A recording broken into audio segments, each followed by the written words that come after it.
la Asociación Española de Canonistas que me haya invitado a sus jornadas, lo cual considero un honor, después de tantos años viniendo como asistente, pues estar aquí, ¿no?, donde han pasado tantos expertos brillantes, que ahora le llegue el turno pues a un suplente, ¿no? Y espero pues no decepcionar demasiado. Agradezco a la profesora López Medina que su amable presentación, también a la asociación por haberla elegido a ella, que es la bondad dentro del derecho eclesiástico del Estado, para presentarme. Y antes de que se diluyan los efectos positivos de la presentación, voy a ir al grano de mi ponencia sobre la responsabilidad penal y civil de las personas jurídicas y titulares de oficio eclesiástico. El tema es tan amplio como parece, se me dio libertad para enfocarlo y para centrarme en determinadas cuestiones. Así lo he hecho, pero quedan otros muchos enfoques y cuestiones que se pueden plantear y seguramente se haga en el coloquio por parte de cualquiera de los presentes que suplirá pues todos los defectos de mi pobre ponencia. Hace mucho que la Iglesia Católica dejó de estar al margen del común derecho estatal y envuelta en privilegios, tanto a su favor como en su contra, acordados con el poder civil. El antiguo privilegio del fuero constituía una institución trasnochada y el acuerdo entre el Estado español y la Santa Sede de 28 de julio de 1976 lo derogó para España. Con esto se adelantaba una medida que hubiera llegado de todas formas en aplicación del principio de igualdad con el que la Constitución de 1978 quiso atravesar todo el ordenamiento jurídico democrático. El principio de igualdad ha borrado esos supuestos de particular criminalización de los clérigos que había antes. Ya no existen delitos especialmente redactados para ellos o de su exclusiva comisión. Un sacerdote o un religioso es capaz, como ser humano que es, de cometer cualquier delito, aunque lo más frecuente es que no cometa ninguno. Si se bucea en la jurisprudencia es posible encontrar supuestos protagonizados por clérigos, pero raramente en el marco de su oficio. Lamentablemente hay que contar como más significativos los abusos sexuales con prevalimiento de la condición clerical, que son más de los que se quisiera citar, pero bastante menos de los que el imaginario social atribuye a la Iglesia. Habrá que hacer alusión a tales casos porque, siendo los que más destacan por su número entre la jurisprudencia analizada, han tenido una repercusión jurídica tanto en el derecho civil como en el canónico, en la que hay que detenerse. Son además los supuestos en los que en mayor medida se plantea la cuestión de la responsabilidad civil subsidiaria del ente incardinante, que es el otro punto que focaliza mi trabajo, y lo que constituye la primera parte de mi intervención, que girará en torno a los supuestos recogidos en la jurisprudencia española de delitos cometidos sobre todo en el ejercicio del oficio eclesiástico. En cuanto a la responsabilidad civil, examinaré aquella que se deriva de la comisión de ilícitos penales y que de forma subsidiaria puede recaer sobre los entes incardinantes del clérigo que ha sido condenado. Para encontrar supuestos en los que un clérigo infringe la ley amparado en su oficio es preciso recalar, como he dicho, los casos de abusos con prevalimiento de la condición clerical. El prevalimiento supone aprovechar una situación o condición de superioridad o ventaja sobre otra persona para ejecutar un acto delictivo sobre ella. En diferentes tipos, el Código Penal se refiere a esta utilización de la superioridad para delinquir, y entre ellos destacan los abusos sexuales. Aunque no se alude en ningún caso al presbítero ni al ejercicio de su oficio, los casos resueltos por los tribunales ponen de manifiesto la relación que puede haber entre el oficio y su ejercicio desviado que da lugar al prevalimiento. En los casos que nos ocupan, el prevalimiento puede remitir al ministerio ostentado y al ejercicio del oficio eclesiástico que tenga encomendado un clérigo, como puede ser la responsabilidad de una parroquia, aspectos que se convierten para los bautizados en signos de confianza y autoridad, cuando no de superioridad, reconocidos en esa persona que representa de forma nítida a la Iglesia, a lo que a veces hay que unir también la cualidad de docente de asignaturas religiosas. Lo comprobamos en un análisis que no va a ser exhaustivo, aunque habrá más en el texto escrito de lo que voy a exponer aquí, de la jurisprudencia española de los últimos 20 años sobre estos casos. En el caso resuelto por la sentencia de la Audiencia Provincial de Jaén de 19 de noviembre de 2001, se condenó a un párroco por abusos sexuales sobre un monaguillo de su parroquia. Voy a tratar de omitir los datos más escabrosos. El tribunal describe aquí un ejemplo de prevalimiento que, por la edad de la víctima, sería absorbido por el tipo penal de abuso sexual no consentido, afirmando que la gradual introducción del menor en la sexualidad de una relación que lo fue corrompiendo estuvo alimentada por la confianza, consideración y respeto que, al igual que a su madre, le merecía el acusado por su autoridad moral y religiosa. incluso luego como profesor suyo de religión, que fue aprovechada por el acusado para, generando una posición de superioridad, dependencia y complicidad en el silencio de los hechos, satisfacer sus deseos sexuales. En este caso podemos inferir que la condición clerical y el oficio ejercido procuraron al delincuente la autoridad que, en forma de prevalimiento, le habrían de facilitar la perpetración de su crimen sobre una víctima que resultaba propicia para sus malsanas intenciones, absolutamente subordinado como monaguillo frente al sacerdote y con unos padres creyentes que lo depositaron en sus manos pensando en ponerlo a salvo de sus problemas familiares. También era párroco y profesor de religión el condenado por varios delitos continuados de abuso sexual sobre menores de edad en la sentencia de la Audiencia Provincial de Pontevedra de 26 de febrero de 2003. La sentencia encaja los hechos claramente en un escenario de prevalimiento al considerarse que el consentimiento de los menores estaba viciado por la situación de patente superioridad del acusado sobre ellos, situación de prevalencia que derivaría, además de la diferencia de edad, tanto de su doble condición de profesor y de cura párroco, como del correlativo respeto, obediencia y subordinación de todo alumno y monaguillo. Habría que añadir a esto la confianza ciega que despertaba en el acusado, en los padres de los menores, también por su condición, lo que les condujo a permitir que sus hijos pernoctaran en el domicilio de aquel y que lo acompañaran en sus viajes. La posterior sentencia del Tribunal Supremo de 9 de febrero de 2004, que es una sentencia importante sobre la que luego volveré, incrementará las penas al resolver el recurso contra la anterior y ratificará en sus fundamentos jurídicos que la situación de monaguillo, alumno y menor sometido a la autoridad del sacerdote acusado justifican sobradamente tal elemento de prevalimiento como situación de superioridad manifiesta que coarta en consecuencia la libertad de la víctima. De este modo, el prevalimiento derivado de un aprovechamiento de la condición religiosa aparece recurrentemente en los supuestos de abusos sexuales a menores por parte de sacerdotes, aunque por lo general los tribunales le suman otros elementos que engloban en la situación de superioridad o en el abuso de confianza que relativizan aquel aspecto. Así ocurre en la sentencia de la Audiencia Provincial de Madrid de 11 de octubre de 2006, en la que el cargo de sacerdote condenado y el que su víctima formara parte del grupo de monaguillos que él había constituido, reciben menos atención que la diferencia de edad y los vínculos de amistad con la familia, lo que no será óbice, como luego veremos, para condenar como responsable civil subsidiario al arzobispado. Sí parece más relevante la condena a un clérigo por abusos a dos menores de 12 años, resaltándose por la sentencia de la Audiencia Provincial de Badajoz de 14 de noviembre de 2017, que hubo prevalimiento de superioridad por la condición de sacerdote y párroco del acusado, aunque concurrieron también factores de discapacidad intelectual en un caso y dependencia económica en otro. En la sentencia de la Audiencia Provincial de Córdoba de 13 de junio de 2017 se señala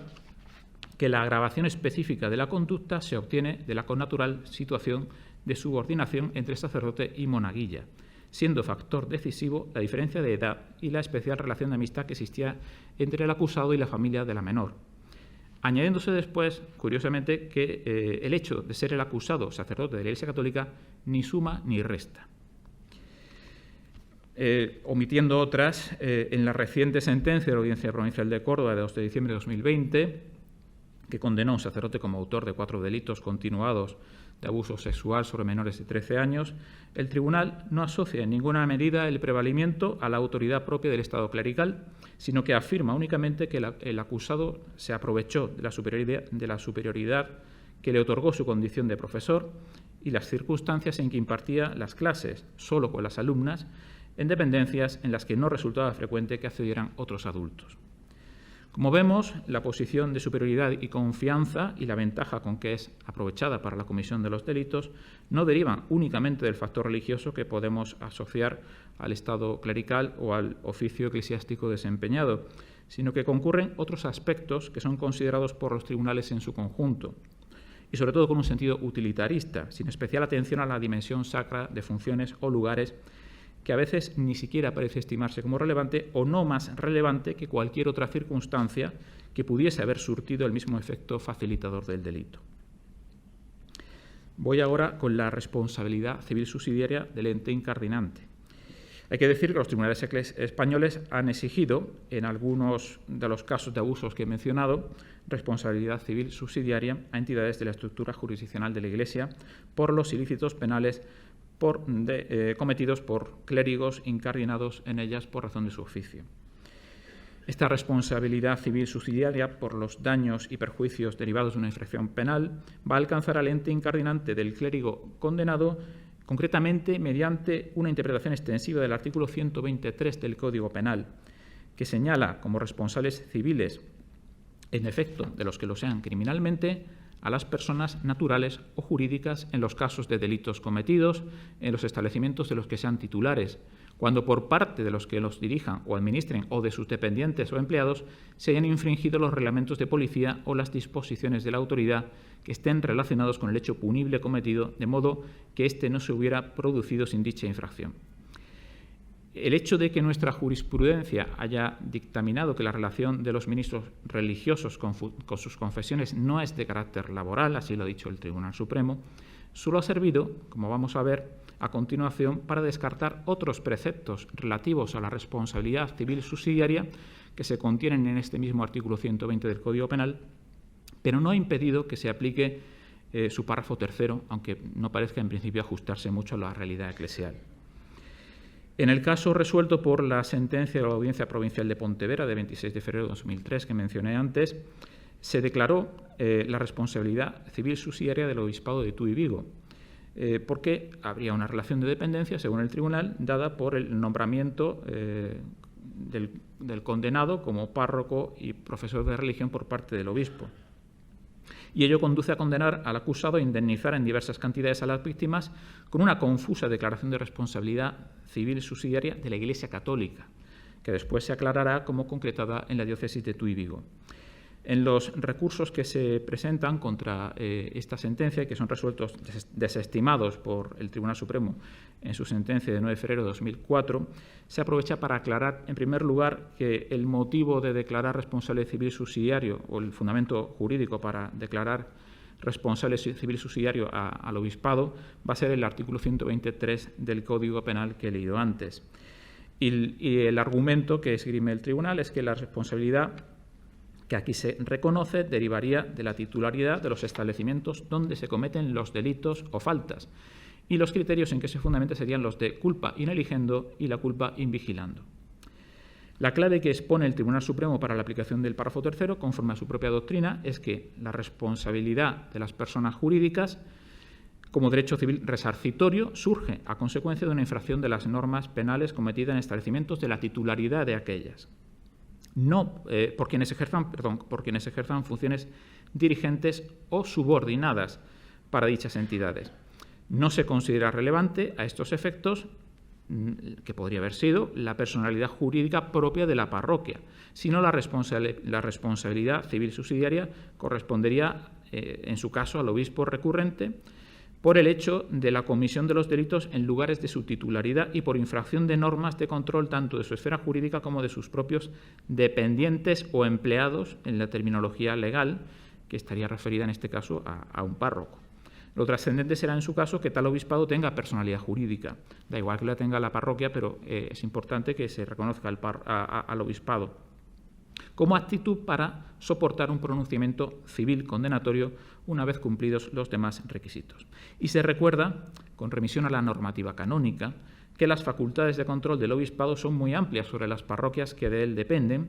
y que debió vigilar la actuación del acusado, pues tiene personalidad jurídica propia y le corresponde no solo la provisión del párroco, sino el juicio acerca de su idoneidad para el oficio, teniendo en cuenta que, como a todo clérigo, se le exige una especial prudencia en el actuar. Se ha cuestionado por abusiva esta interpretación extensiva del precepto penal, porque si bien es indudable que el obispo tiene unos deberes de supervisión sobre los clérigos bajo su jurisdicción, es imposible que esta obligación de vigilancia pueda abarcar espacial y temporalmente el conjunto de la vida de los sacerdotes. Ello no empece para que ulteriores resoluciones confirmen esta línea interpretativa. Así, en la sentencia de la Audiencia Provincial de Madrid de 11 de octubre de 2006, se dice que la actuación del acusado debió ser vigilada por el Arzobispado de Madrid, de acuerdo con los tradicionales criterios que ya he mencionado en materia de responsabilidad civil subsidiaria, que se fundamentan en la culpa in eligendo y la culpa in vigilando. Pues el acusado, como secretario de la vicaría, dependía del arzobispado y llevó a efecto su conducta en las dependencias de dicha vicaría, con lo cual se cumplirían los dos requisitos que exige el Tribunal Supremo de espacial y de dependencia. El Tribunal Supremo, al inadmitir el recurso de casación del Arzobispado de Madrid contra esta resolución, en un auto de 7 de junio de 2007, reitera y ahonda la doctrina que he expuesto, diciendo lo siguiente. Primero, el Arzobispado de Madrid se constituye como persona jurídica. Segundo, el acusado era secretario de la vicaría de una parroquia dependiente del Arzobispado. Tercero, los tocamientos sobre el menor sucedieron en la propia vicaría. Cuarto, se han infringido disposiciones de la autoridad que están relacionadas con el hecho punible, ya que existen diversos cánones del Código de Derecho Canónico que obligan a labores de vigilancia y control sobre los párrocos de la diócesis. Según el Tribunal, concurren todas las circunstancias que motivan la aplicación del 123 del Código Penal al supuesto enjuiciado. Se observa, por tanto, que el prevalimiento de la condición sacerdotal, que el Tribunal de Instancia, en este caso, solo consideró como un elemento, entre otros, no es lo determinante para hacer responsable a su ente incardinante, sino que, como se marca en los requisitos de responsabilidad de las personas jurídicas, fue el hecho de la infracción penal cometida por quien debía ser idóneo para el cargo en un contexto espacial de titularidad eclesiástica y bajo una responsabilidad que señala a su superior jerárquico, también desde el punto de vista canónico, o así lo entiende el Tribunal Supremo en su interpretación, ¿no? Pero no siempre en estos casos se decide condenar como responsable civil subsidiario al ente incardinante. Podría mencionar en otros casos de abusos más recientes, como el resuelto por sentencia de la Audiencia Provincial de Toledo de 29 de septiembre de 2015 o la sentencia de la Audiencia Provincial de Córdoba de 13 de junio de 2017, en las que ni siquiera se solicitará por el Ministerio Fiscal la responsabilidad civil subsidiaria de obispado o diócesis, aunque en ambos casos se trataba fue condenado un párroco y los hechos sucedieron en un caso en el salón parroquial y en otro caso en el despacho de la sacristía. Es peculiar, llama la atención la sentencia de la Audiencia Provincial de Badajoz de 14 de noviembre de 2017, que recoge lo respondido a la acusación particular ejercitada por la Junta de Extremadura, que pretendía que se declarase la responsabilidad civil subsidiaria del Obispado de Plasencia por la condena de un sacerdote diocesano acusado de abusos. Como reproduce la sentencia, la Audiencia Provincial no solo había considerado aquella petición extemporánea, sino que llegó a afirmar que una diócesis es un territorio donde se ejerce jurisdicción eclesiástica por un prelado, arzobispo u obispo, no una de las personas jurídicas a las que se refiere el artículo 123 del Código Penal invocado por la parte. Llama la atención porque claramente esta es una interpretación contradictoria con la del Tribunal Supremo y, pese a ello, el Tribunal Supremo, en sentencia de 9 de abril de 2019, en la que desestima el recurso de casación contra ese fallo, no hace ninguna referencia a esta cuestión. Que nos encontramos, no obstante, ante una doctrina consolidada, lo prueba el que hallemos similares atribuciones de responsabilidad a entidades religiosas no católicas por actuaciones delictivas de ministros de culto dependientes de ellas. Así, la sentencia de la Sala de lo Penal, el Tribunal Supremo de 11 de noviembre de 2016, desestima el recurso de casación contra otra sentencia que había condenado como autor de un delito continuado de abuso sexual sobre una menor a un pastor de una iglesia evangélica. Allí se condenó al pastor, además, a pagar a la perjudicada una indemnización de 60.000 euros, señalando como responsable civil subsidiaria a la Iglesia Evangélica Apostólica del Nombre de Jesús. Añadía la sentencia de instancia, y esto creo que es lo interesante, porque creo que es un argumento que asume el Tribunal Supremo, un motivo para esta condena que voy a leer, ¿no? La falta de un protocolo claro de actuación para detectar y evitar situaciones de abuso constituye, a juicio de este tribunal, la más clara expresión del incumplimiento de estas obligaciones preventivas, culpa in vigilando, que es el título de imputación en el que se funda la declaración de responsabilidad de la institución religiosa. De este modo, la existencia de protocolos de prevención debería amenguar o anular la responsabilidad del ente religioso a cuyo amparo actúa el ministro de culto, argumento que podría ser oponible por entidades católicas que sí hayan implementado dichos protocolos si se vieran exigidas de responsabilidad en estos supuestos. Me atrevo a apuntar que la exhaustividad de los protocolos, sobre todo con vistas a la prevención, estableciendo con detalle cautelas en el trato de clérigos o laicos con los menores a los que atienden en el marco de la actividad eclesial, tendrá un mayor peso a la hora de juzgar si se ha actuado preventivamente con seriedad y sincera voluntad de anticipación en orden a la exigencia de responsabilidades. Entrando en otro ámbito, en el que también se ha señalado la responsabilidad eclesial, me voy a referir a continuación a las denuncias contra obispos por discursos del odio. Porque, al margen de los casos de abusos, las exigencias de responsabilidad a la Iglesia se han dirigido en los últimos tiempos a los propios pastores en forma de demandas contra obispos a los que se ha acusado de animar al odio contra algunos colectivos por el mero hecho de proclamar la doctrina católica o de pronunciarse en torno a cuestiones candentes en el debate social con indiscutible dimensión ética. Es decir,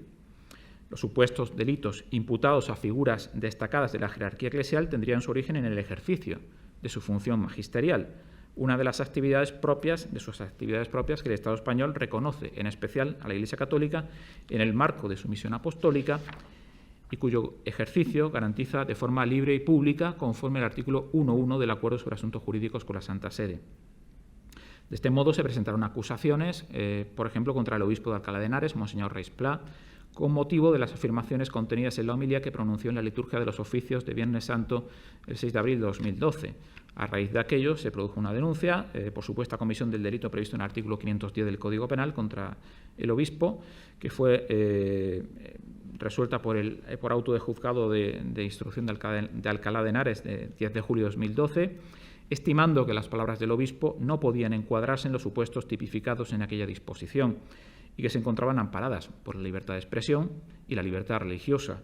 por lo que acordó el sobreseimiento libre y el archivo de actuaciones. El recurso contra este fallo también fue desestimado por la Audiencia Provincial en un auto de 2014.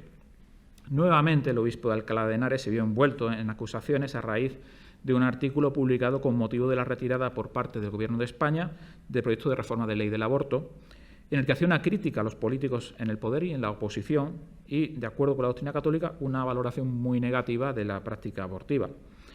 Una asociación presentó contra el obispo una querella por un delito de injurias graves hechas con publicidad del artículo 208 del Código Penal y un delito cometido con ocasión del ejercicio de los derechos fundamentales y las libertades públicas reconocidos por la Constitución del artículo 510, discurso del odio.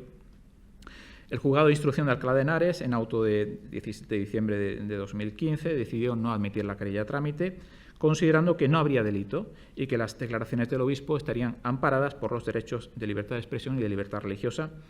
por referenciarse aquella a la doctrina católica.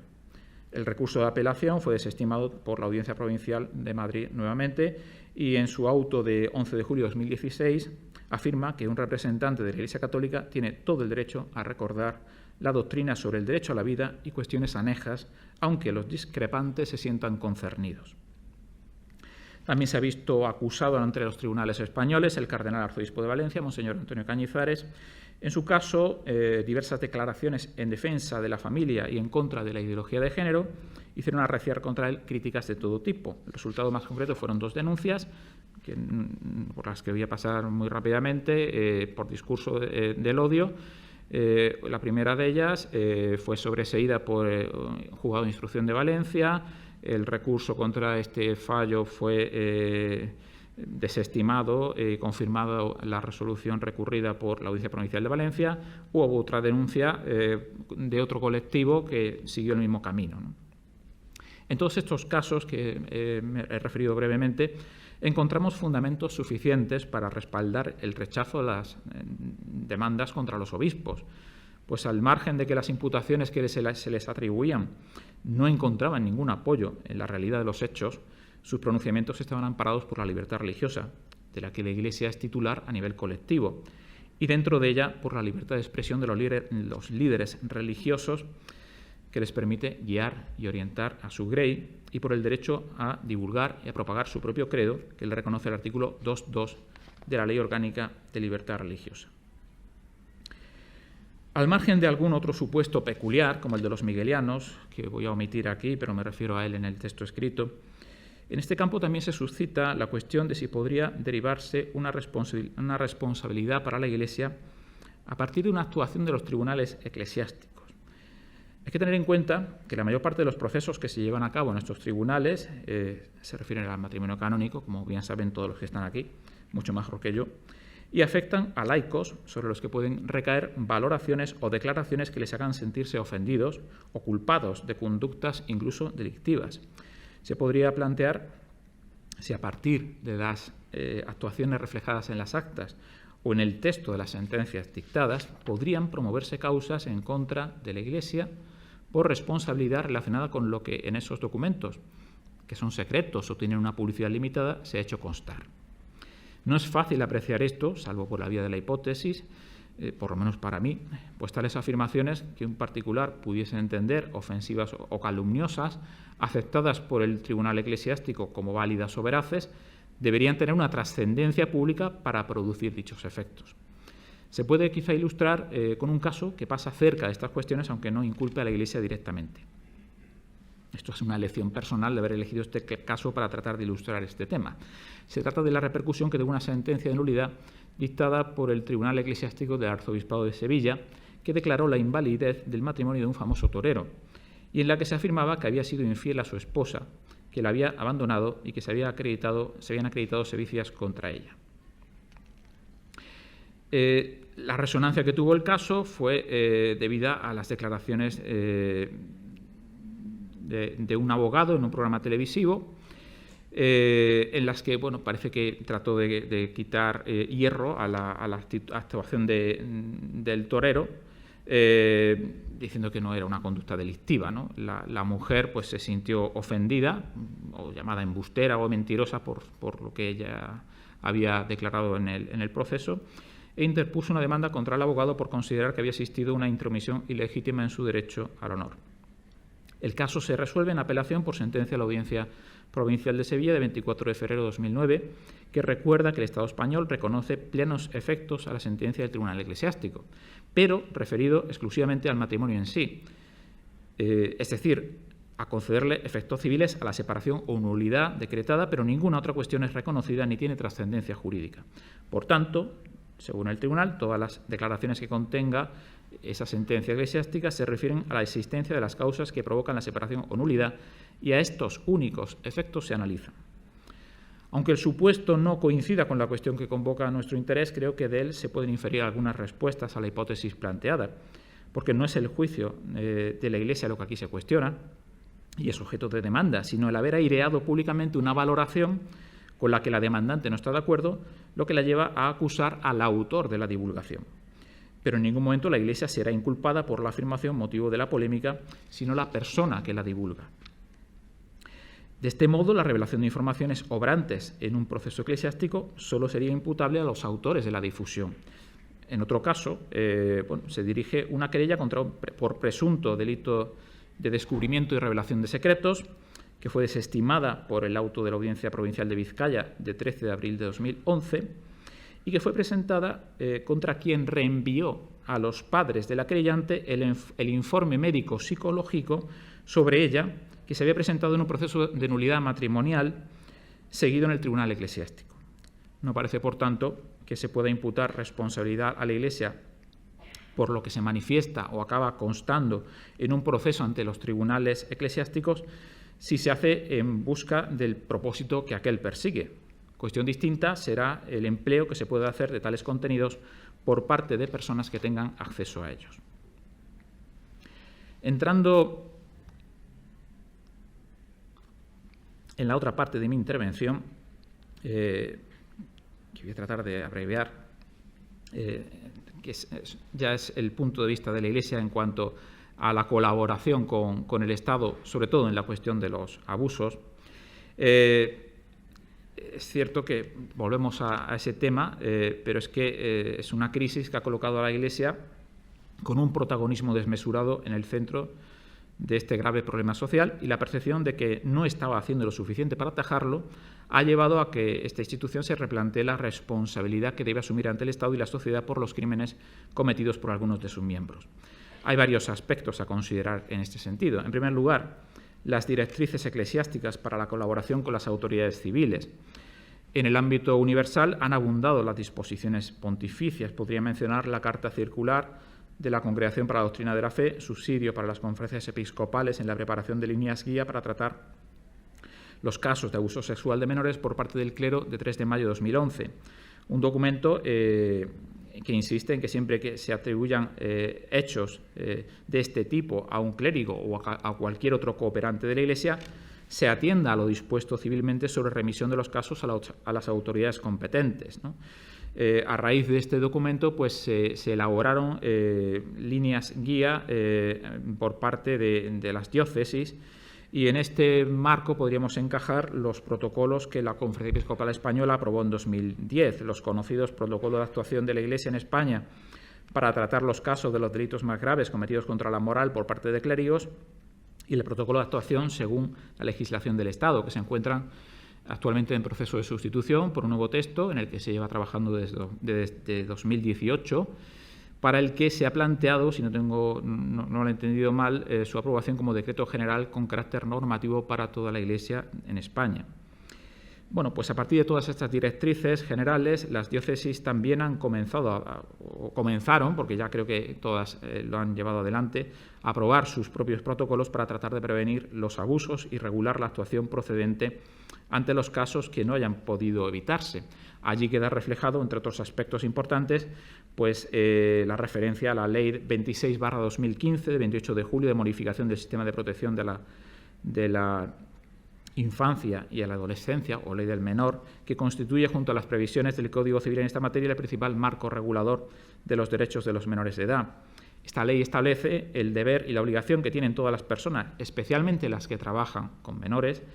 que tuvieran noticias de un hecho que pudiera ser delito contra la libertad e indemnidad sexual o de trata o explotación de menores, de ponerlo en conocimiento del Ministerio Fiscal.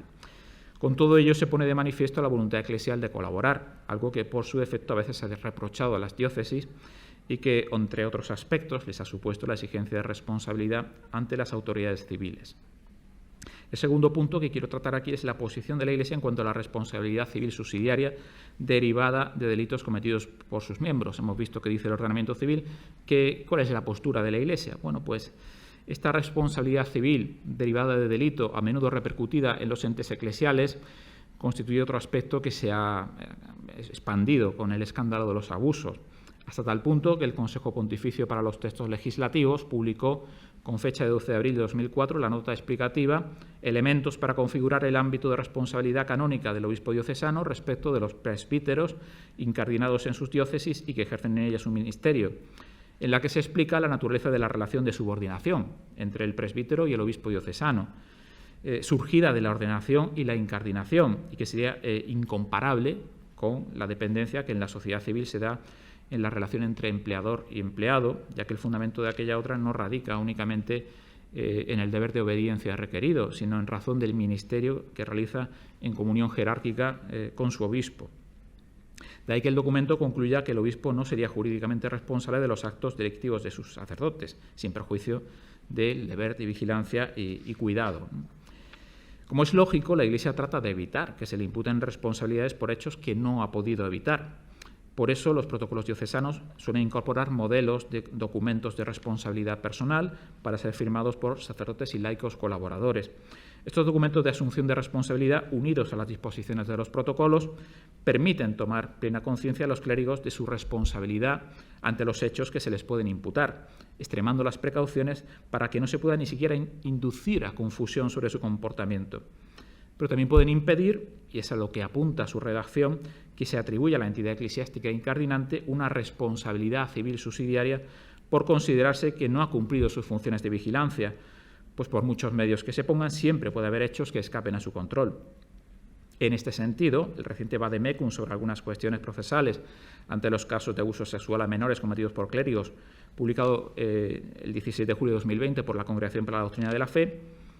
afirma que el ejercicio del deber de vigilancia del ordinario y del jerarca no prevé continuos controles de investigación sobre los clérigos que tiene bajo su autoridad, pero tampoco permite que se exima de estar informado sobre su conducta en ese ámbito, sobre todo si ha tenido conocimiento de sospechas, comportamientos escandalosos o conductas que perturban el orden. En tercer lugar, me voy a referir a la obligación de informar en relación con el secreto ministerial. Nuevamente, el Vademecum de la Congregación para la Doctrina de la Fe ha abundado en la obligación de informar de la noticia de delito a las autoridades civiles por parte del ordinario o el jerarca, estableciendo que, incluso en ausencia de una obligación legal explícita, aquel deberá dar noticia a las autoridades civiles competentes cada vez que considere que esto es indispensable para tutelar a la persona ofendida o a otros menores del peligro de eventuales actos delictivos. Si las leyes civiles imponen expresamente la obligación de informar, ésta se debe realizar, incluso si se prevé que, en base a las leyes del Estado, no se podrá iniciar un procedimiento en este ámbito, por ejemplo, por el transcurso del plazo de la prescripción o por ser diferentes los supuestos en la tipificación del delito. En cuanto al sigilo sacramental, no hay que olvidar que es una característica intrínseca, objetiva del sacramento de la penitencia y que subjetivamente obliga al confesor a guardar reserva total de lo que ha escuchado, como forma de proteger el carácter sagrado de la confesión, cuya violación comporta además la mayor pena canónica. Se trata de un aspecto que ha suscitado polémica en algunos países que daban un respaldo civil expreso al secreto de confesión, pero que han comenzado a suprimir, precisamente por los casos de abusos. Ha ocurrido en algunos estados de Estados Unidos y de Australia, y es un debate que se está planteando ahora en Francia a raíz del informe que se ha publicado. En general, crece la tendencia a que la obligación de informar de delitos sexuales se imponga sobre el derecho al secreto ministerial del clero. Acerca del secreto ministerial se ha pronunciado también la Santa Sede, a través de la nota de la Penitenciaría Apostólica sobre la importancia del fuero interno y la inviolabilidad del sigilo sacramental de 29 de julio de 2019. Allí se recuerdan las palabras de su santidad el Papa Francisco, en las que afirmaba que el sigilo sacramental es indispensable y ningún poder humano tiene sobre él jurisdicción ni puede reclamarla. Estamos ante una obligación que no admite excepciones, pues el confesor no puede hablar fuera del sacramento de lo que haya conocido e incluso debe tratar de olvidarlo. Si se está ante un delito, tampoco se puede condicionar la solución del penitente a que se presente ante la autoridad civil, aunque si se trata de la víctima se le habrá de informar de sus derechos y de los instrumentos jurídicos a su alcance para denunciar los hechos, también los civiles.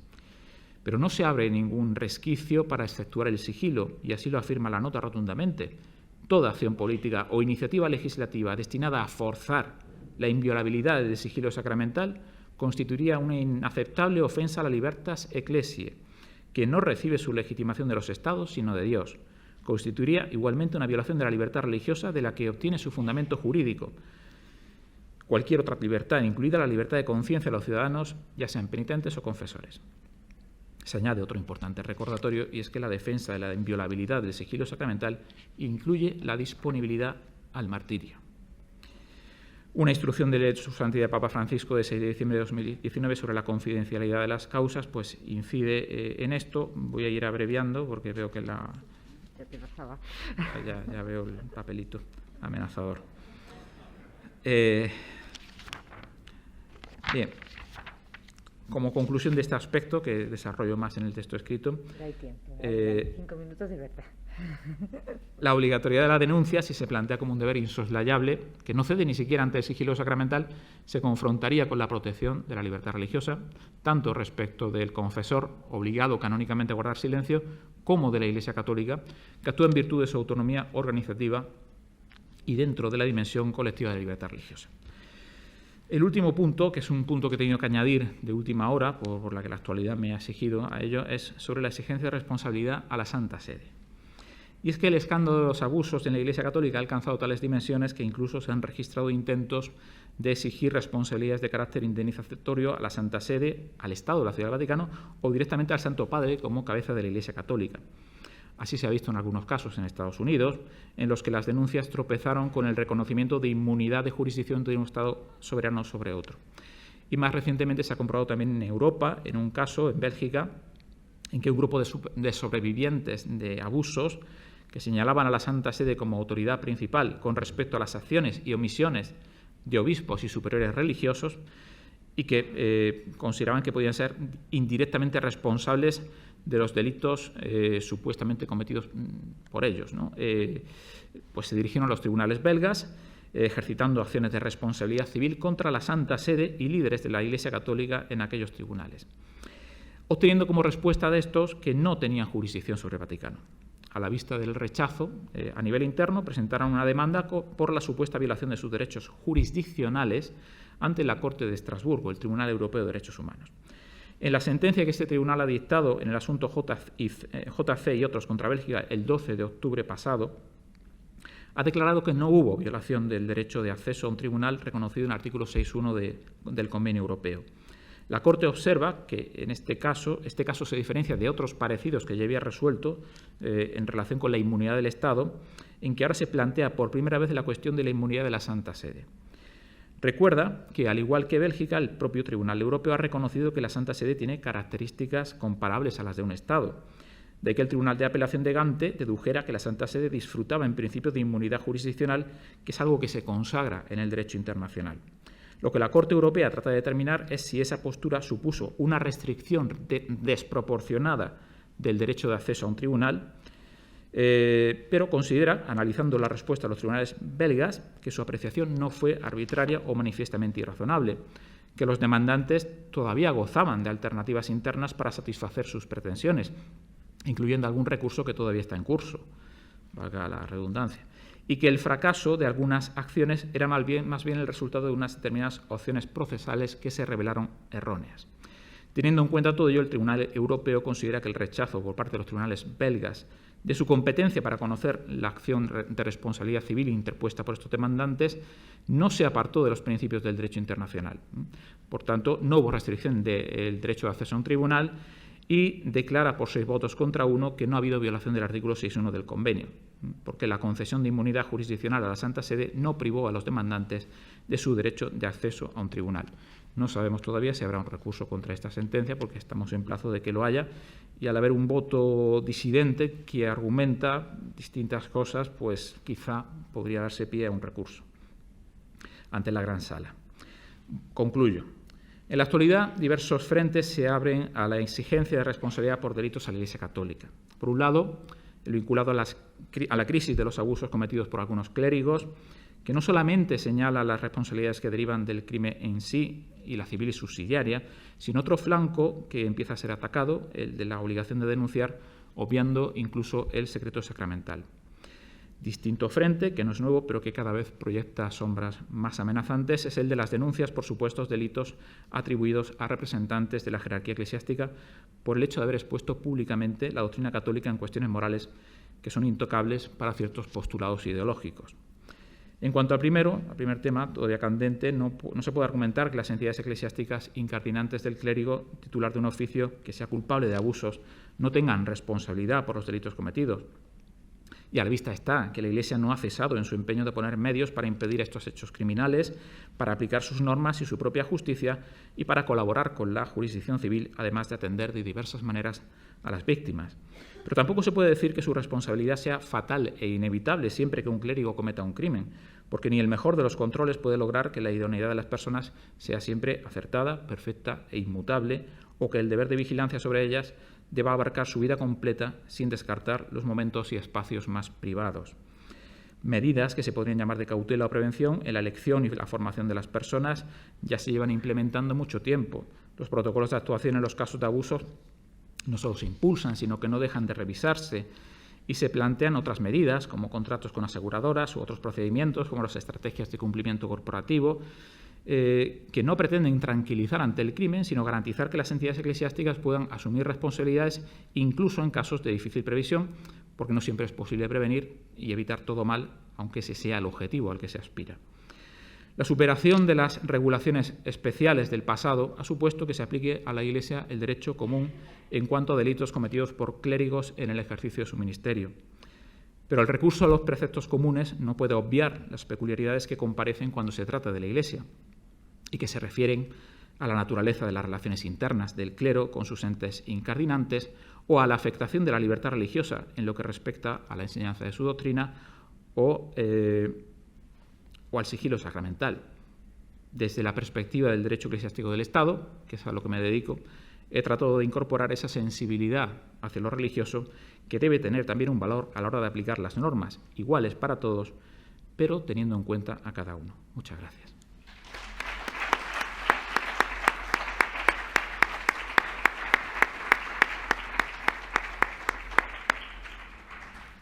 Pues muchas gracias, Ángel, por esta ponencia que ha sido una muestra de un sentido jurídico finísimo, porque has hilado perfectamente en muchas situaciones y dándonos pie a mí a muchas preguntas, lo siento, no, o en cualquier cosa, a cuestiones que que nos debemos plantear y que se están planteando, y nos ha ayudado muchísimo también con estos datos hasta el último de ultimísima hora que nos has añadido. Así que muchas gracias y enhorabuena por tu ponencia. Y ahora corresponde pues que las personas que nos acompañan pues hagan las preguntas que quieran, aprovechando que pues, el profesor López Sidro es un auténtico experto en este tema. Buenas tardes, profesor. Muchísimas gracias por la ponencia. Soy José Antonio Molina, soy abogado y presidente del Grupo de Derecho Canónico del Colegio de Abogados de Granada. Ya que le he tomado cariño, he cogido el micrófono antes, pues no me he podido resistir. Yo quería hacer una propuesta sobre cómo evitar la responsabilidad criminal y responsabilidad civil de las instituciones religiosas.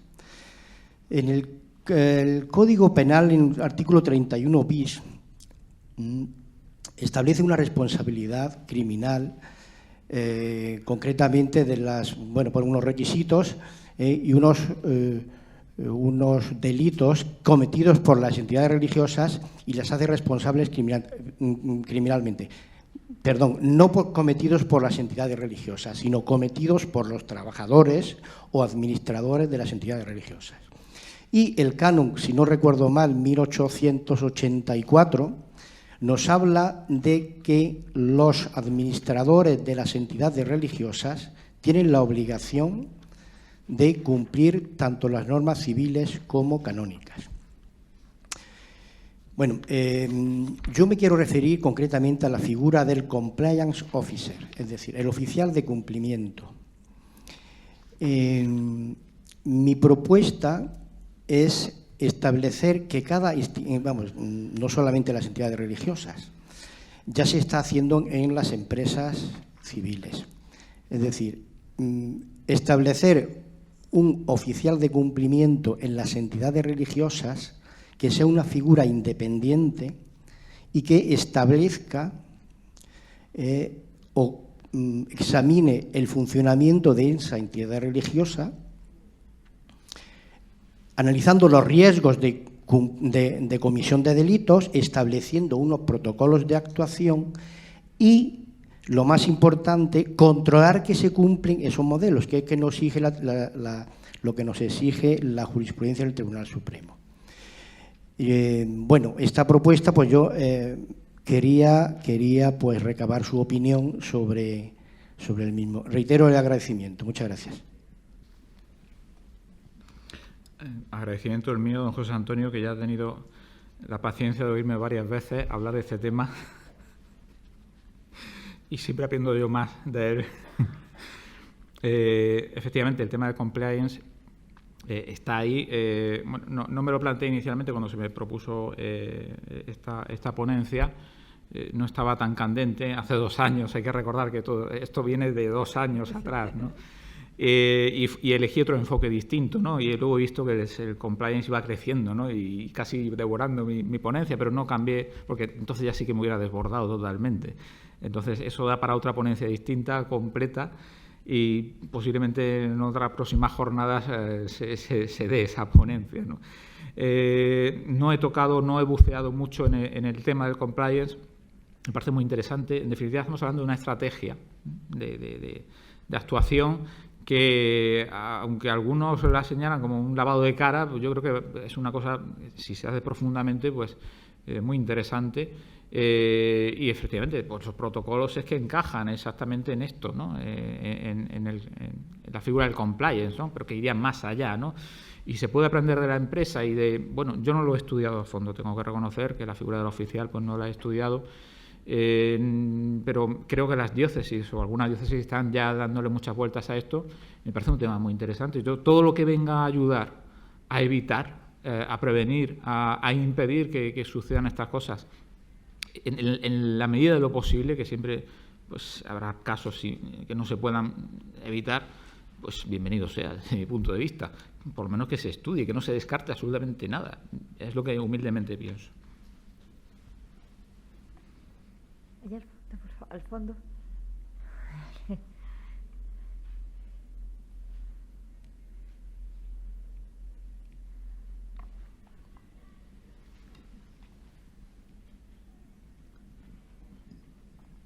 Sí, buenas tardes. Un saludo especial al ponente. Soy Sergio, del Tribunal Eclesiástico de Jaén. En relación a la pregunta que ha hecho el compañero de Granada, simplemente decirle que la Conferencia Episcopal Española en este asunto ya ha tomado medidas sobre el cumplimiento normativo y la figura del compliance. En la última reunión, en la de 22 y 23 de junio de 2021, hay una empresa ya trabajando en este tema en todas las diócesis de España. Simplemente era eso, que la Iglesia en este tema se está poniendo las pilas. Simplemente el problema que existió hasta que se encontró un bufete de abogados que conocía perfectamente el derecho canónico y cómo la entidad religiosa se mueve en el ámbito civil, pues se ha podido hacer, pero que ya se ha hecho. Simplemente esa aclaración.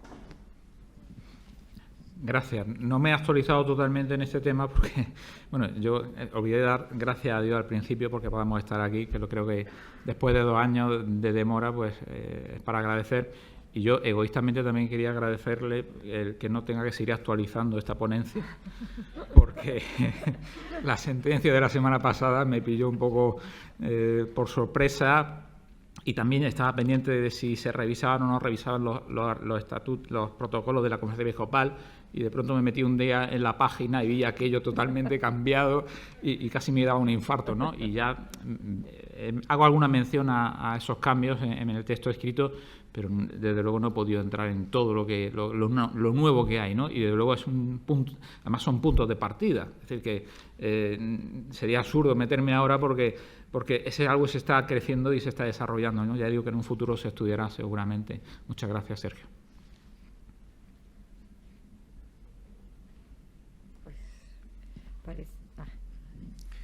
Buenas tardes y, en primer lugar, gracias por la ponencia. ¿En qué se está fundando, si es que se alega algún fundamento, esa mayor exigencia de la obligación de denunciar? Gracias. A ver, la mayor exigencia es... a ver, dentro de las sociedades de los estados de derecho, pues tienen una creciente voluntad de proteger a los más indefensos, ¿no? En este caso los menores, ¿no? La crisis de los abusos pues ha puesto el foco en esto y pues también particularmente en la Iglesia y en sus peculiaridades, y por razones que no me atrevería a llamar razones siempre, pues ahí aparece complicado el secreto ministerial. Habría que discutir mucho si realmente la existencia del sigilo ministerial está siendo, no digo ya la causa, evidentemente, ¿no?, pero un auténtico obstáculo para que se impidan los abusos, ¿no? Habría que estudiar a fondo ese tema, pero desde luego en algunos lugares pues no sé si han hecho un estudio o han recurrido a la fácil explicación, ¿no? Aquí hay que ventilarlo todo, hay que airearlo todo, hay que ponerlo todo en claro, y eso implica que nada debe quedarse oculto, ¿no? Y ahí tenemos, claro, un ámbito que la Iglesia proclama como tajantemente de secreto, como es el sigilo sacramental, pues sale a colación, ¿no? Y bueno, y evidentemente incluso en este reciente informe encargado por la Conferencia Episcopal Francesa, incluso por ella misma, pues se dice, ¿no? No ya en el informe australiano que era encargado por el Estado, ¿no?, sino la propia Iglesia se encuentra con que sus investigadores le dicen vamos a plantear esto. Bueno, pues la Iglesia en todos los documentos, hay más documentos que no he mencionado aquí, en todas sus declaraciones, en todo lo escrito y dicho, insiste en que se podrá flexibilizar cualquier ámbito de secreto o confidencia, pero nunca el sigilo sacramental. Entonces, bueno, yo creo que son razones de oportunidad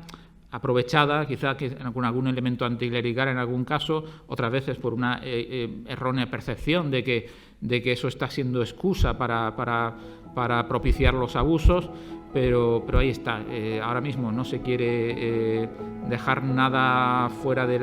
esta Inquisición, dicho en el buen sentido, para impedir los abusos, y ahí tenemos el sigilo, ¿no? Es un punto de una piedra de toque ahora mismo.